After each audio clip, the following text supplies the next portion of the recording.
Մեզ և ձեզ մեծավետիս Քրիստոս հարյավի մեռելոց Օրհնյալ է հարություն Քրիստոսի Մեզ և ձեզ մեծավետիս Քրիստոս հարյավի մեռելոց Օրհնյալ է հարություն Քրիստոսի Մեզ և ձեզ մեծավետիս Քրիստոս հարյավի մեռելոց Օրհնյալ է հարություն Քրիստոսի Սիրելի հավատացյալ ժողովուրդ, զատկական տոնակատարությունն է և այս տարվա ամենախոշոր տոնն է, ընդհանրապես տարվա ամենախոշոր տոնն է։ Ամեն տարի մենք տոնակատարում ենք Քրիստոսի հրաշափառ հարությունը և դա գլուխն է բոլոր տոնակատարությունների, որտև Քրիստոսի հրաշափառ հարությունը աստվածային մի անգերազանցելի շնորհ էր, որ Աստված տվեց մարդկությանը։ Երբ որ մենք ուշ-ուշով հետևեցինք և տեսանք Տեր Հիսուս Քրիստոսի այդ վերջին շաբաթվա այն դեպքերին, որ ծիսականորեն նաև այստեղ գիտեք կատարեցինք, և հասկացանք, որ Աստվածորդին մարդանալով ընդամենը 33 տարի և կես քարոզեց, շրջեց, ճշմարտությունը ներկայացրեց և երկրի վրա էր 33.5 տարեկան և 3.5 տարի էր ընդամենը քարոզել։ Եվ երբ որ մոտեցավ արդեն իր աշխարհից գնալու ժամանակ, նա ամեն բան փայլուն գիտեր և աստվածային ծրագիրը ամեն մի այսպես կետով, ամեն մի որոշյալ առանցքով պիտի անցներ։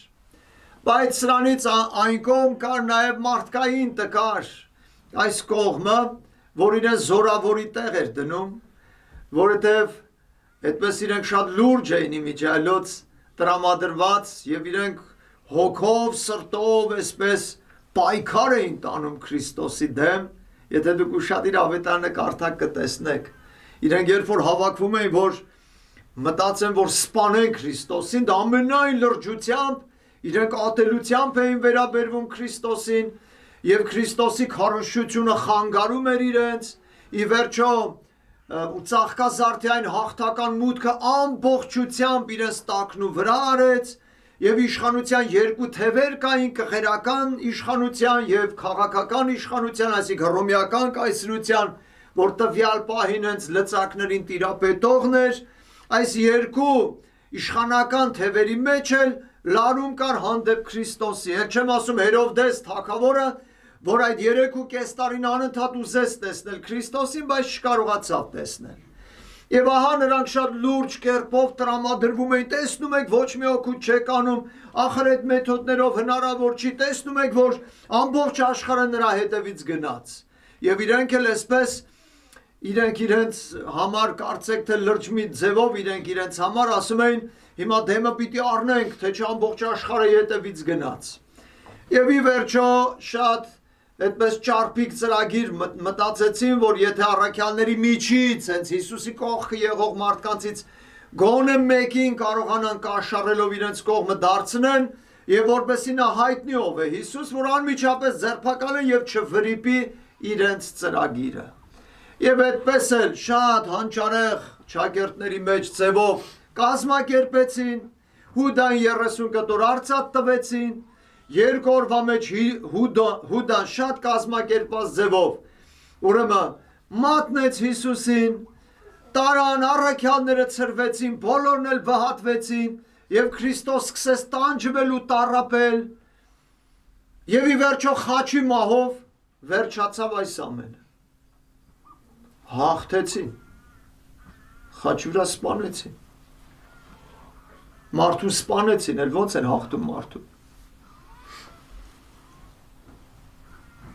բայց չհաղթեցին, բա ոնց չհաղթեցին, մեկին թքեն վրան, ծեծեն, ինչ հայոյան կասես տան, վերջում էլ խաչի վրա առնաքամ, թշվառ մի մահի դատապարտեն, չաղաղակի վերջը հոգին էլ տաղ հենց խաչի վրա, բայց ոնց չհաղթեցին, բանից պարզվեց չհաղթեցին, որտև Հիսուս երբ որ քայլում էր դեպի խաչը, արունը լվա Հիսուս, Երուսաղեմի կանայք լաց էին լինում Հիսուսի վրա, մտածելով որ խեղճ դժբախտ մարդը ուզես լավ բան անել չկարողացավ եւ այլն։ Հիսուս շուռ եկավ եւ ասեց գնացեք լաց եղեք ձեր եւ ձեր զավակների վրա ին վրա լաց մի եղեք Հիսուսի դուրը չեկավ որտեւ Հիսուս նույնն էր երեք այսօր եւ հավիտյան թե տառապելու ամբողջ ընթացքում եւ թե խաչի վրա մեռնելու պահին Աստծո որդին երկնքից երկիր էր իջել չգիտեմ սրանից ավելի մեծ բնորոշում կա մի համարցակ ու զորեղ մեկ աստվածային լույսը տիեզերք արարող մեկը խաչի վրա փռում էր թևերը որովհետեւ մարդկության մեղքերին քավություն եւ թողություն տա եւ ի վերջո նա մահացավ խաչի վրա երրորդ օրը սակայն գերեզմանի միջից հարություն առավ ահա հաղթանակը սա էր Երուսաղեմում եղած են մի քանի քահանայապետներ ինչ էր որ հաղթեց Պիղատոսին որ հռոմեական կայսրության 4-րդ հապետն էր 4-րդ իշխանն էր առաջի երկրորդ երրորդ 4-րդ 4-րդ իշխանն էր նրան չէր որ հաղթում էր Հերովդեսին որ մի բառով անգամ պատասխան չտվեց Հերովդեսին չէր որ հաղթում էր Մեղքին, մահվանը եւ սատանային էր հաղթում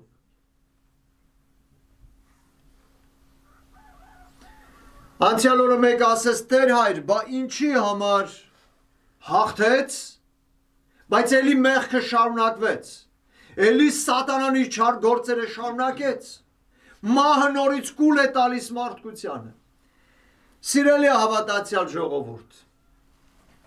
հաղթանակ տանել նշանակում է ապահովել մարդու հավիտենական փրկությունը։ Մի գեղեցիկ պարտեզ եւ շենք չկառուցեց, ասեց եկեք ապրեք այստեղ երջանիկ եղեք։ Ոչ։ Էլի ամեն մարդ պիտի իր տունը կառուցի, ինչքան որ կարողանում ես երկրի վրա։ Ամեն մարդ պիտի իր ուտելիքը գտնի այս երկրի վրա, ինչպես կարողանում է։ Եվ այդպես էլ Հիսուս ինքը 33 տարի անցկացրեց։ Երբեմն հաց չէին ունենում առաքյալների խումբը։ Եթե Տերը այս երկրի եւ այս մարմնի կյանքին վերաբերվող հարցերի շուրջ լիներ իր ամբողջ մտահոգությունը, դա պիտի նախ իր կյանքի կենցաղի մեջ արտահայտեր։ Բայց այն 33.5 տարվա ընթացքում նա մի կարևոր մի հավիտենական շնորհի զորությանն էր ձգտում եւ այս կենցաղական մանր-մուներ հարցերից անդին անմահության մի լույսի ճշմարտությանն էր ձգտում հենց ինքը իր կյանքի մեջ դրա համար սիրելի հավատացյալ ժողովուրդ երբ որ նա գերեզմանից հարություն առավ հենց այս հավիտենական անմահության լույս շնորհն էր որ պարգևեց մարդկանց անարդար կլներ որ Քրիստոսից առաջ եղող սերունդները ապրեին առանց Հիսուսի հայտնության եւ փրկության չարժանանային եւ Հիսուսից հետո եկողները միայն փրկության արժանանային ոչ Հիսուս փրկիչն է թե իրենից առաջ եղող մարդկանց Սրբապատկերներ կան, չգիտեմ, տեսել եք, ուշադիր եղել եք, որ Հիսուս մի ձեռքից Ադամին է բռնում, մյուս ձեռքով Եվային է բռնում, եւ երկուսին էլ բարձրացնում է։ Ադամից ու Եվայից սկսյալ բոլոր արդարագործ մարդկանց նույն Նահապետի փրկությունն էլ Հիսուսով եղավ։ Մովսեսի, Աբրահամի Եվ բոլոր նահապետների Դավթի, բոլոր նահապետների փրկությունը Հիսուսով եղավ, որտեղ դրանք բոլորը անասնազոհագործության միջոցով մասնակի արդարություն էին ձեռք բերել Աստծու առաջ։ Բայց Հիսուսի զոհագործմամբ այդ մասնակի արդարությունը վերափոխվեց հավիտենական արդարության, որտեղ իրեն ժամանակում իրեն գառնազոհագործության միջոցով էին Աստծուն հաճելի եղել, բայց Քրիստոս թևերը խաչին փռեց եւ այն գառնուկը իր ստվերն էր։ Ոստի լույսը տվեց գառնուկին, այսինքն զորությունը տվեց այլևս եւ Քրիստոսից առաջ եղող բոլոր սրբակենցաղ մարդիկ Քրիստոսով փրկվեցին ու դժոխքից դուրս եկան։ Դրա համար իրենից հետո էլ մեզ էլ վիճակված է նույն սովորական կյանքը ապրելու, նույն օրենքների օրինաչափությունների մեջ։ Լացով ծնվում ենք, լացով գնում ենք այս աշխարհից,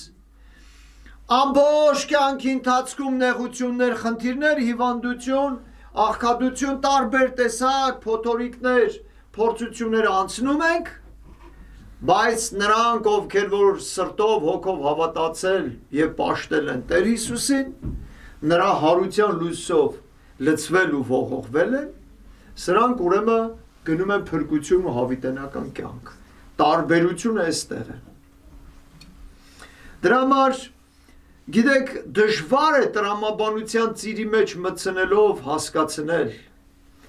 որ մարդուս հավիտենական գոյավիճակը շատ ավելին է, քան ներկա ժամանակավորը։ Սա շատ դժվար է, բայց դա այդպես է։ Հավիտենականը երբեք համեմատելի չէ ժամանակավորի հետ։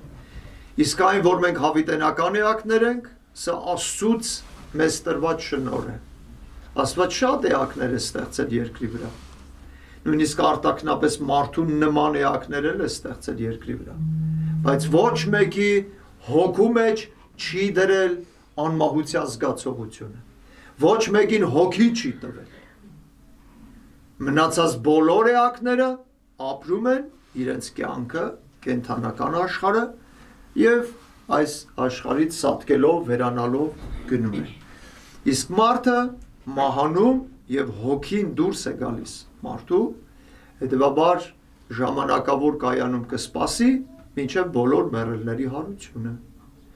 Եվ Քրիստոս ինքը առաջինն էր մեռելների հարության երախայրիկն էր, առաջին հարություն առնողն էր։ Ուստի Հիսուս հարություն առավ եւ իր հարությամբ տվեց հույսը հավիտենական կյանքի։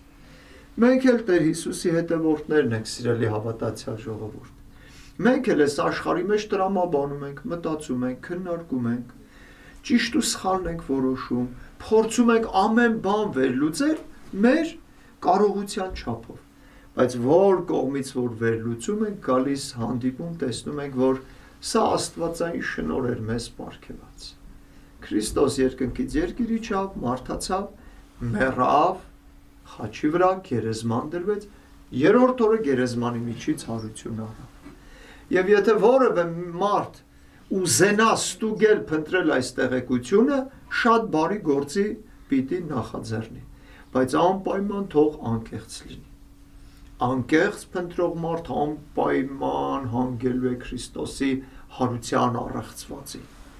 որտեղ գիտեք ոչ մի պատճառ չուներ քրիստոնեության առաջընթացը։ Մի վարդապետ կար, քարոզում էր, մի քանի մարդ հավաքեց իր շուրջը, թքեցին, ծեծեցին, խաչեցին, վերջացավ գնաց։ Էլ ոնց կարող էր այն տեսակ, ուրեմն բարձանար, զորանար, մինչև անգամ որ կայսրերն ու թագավորները գային եւ ծնկիշտեին Քրիստոսի առաջ։ Մեկը Պիղատոսին ասել, որ գիտես Պիղատոս, մի քանի 100 տարի հետո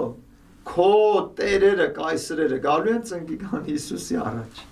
Պիղատոսի համար անհավանական պիտի թվար, բայց դա այդպես էր։ Պիղատոսը մասնակցեց այդպիսի բացառիկ գործողություններին, Քրիստոսի ավագ շաբաթվա, այսինքն վերջին շաբաթվա այդ գործողություններին, եւ ինքն էլ իրեն դրսևորեց իբրև այնպիսի մարդ, որ ինքը չէր ուզում որ խաչեր Քրիստոսին, բայց ստիպված էր խաչելու այդ պահին, բայց գիտեք, մյուս կողմն էլ աստվածային ծրագիր էր իրագործվում։ Քրիստոս պիտի խաչվեր, պիտի մեռներ, պիտի գերեզման դրվեր եւ երրորդ օրը պետք է հարություն առներ։ Ուստի այսօր մեծ տոն եւ ուրախություն է։ Քրիստոս մեռավ եւ հարություն առավ։ Այսօր մեծ ցնծություն եւ ավետիս է։ Մենք բոլորս եկել ենք եկեղեցի տոնակատարելու Քրիստոսի հրաշափառ հարությունը։ Ուստի շնորհավորում եմ բոլորիդ Աստվածային այս լույս տոնի կապակցությամբ։ Ուրախանում ենք բոլորս միասին, որ Տեր Հիսուս մեռավ, հարություն առավ, մեզնից յուրաքանչյուրին հարություն կտա ու հավիտենական կյանքի կարժանացնի։ Մեզ եւ ձեզ մեծ ավետիս Քրիստոս հարյավի մեռելոց։ Միալ է հարություն Քրիստոսի։